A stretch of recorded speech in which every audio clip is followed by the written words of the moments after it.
العلماء ورثۃ الانبیاء، علماء کرام انبیاء کے وارث ہوتے ہیں۔ انبیاء کا کام کیا ہوتا ہے؟ لوگوں کو رہنمائی دینا، نیکی کا حکم دینا، برائی سے روکنا، اور جدید طریقہ کار جو ہوتا ہے اس کے مطابق صحیح طریقے سے رہنمائی فراہم کرنا۔ اس راول پنڈی میں ہمارے ایک دوست نے 278 سے زائد پاکستان بھر کے علماء کرام کو جمع کیا ہوا تھا۔ ایک ہفتے کے لیے یہ تربیتی نظام تھا، اس میں ہمیں بھی گفتگو کرنے کا موقع ملا۔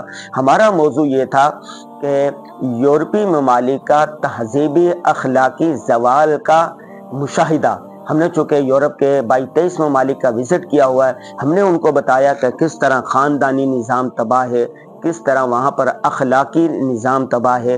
ہمارے علماء اور خصوصاً نئی جنریشن جو بھاگ بھاگ کے یورپ جاتی ہے، دوسرے ممالک جاتی ہے، ان کو نہیں جانا چاہیے۔ اگر وہاں پر جائیں تو پھر علماء کرام کے ساتھ، اسلامی مراکز کے ساتھ، تبلیغی جماعت کے ساتھ رابطہ رکھیں، ورنہ ایسے ایسے واقعات وہاں پر ہم نے دیکھے ہیں کہ الامان الحفیظ۔ اس موضوع پر ہم نے تفصیلی گفتگو کی، مزید آپ اس ولاگ میں دیکھیں گے۔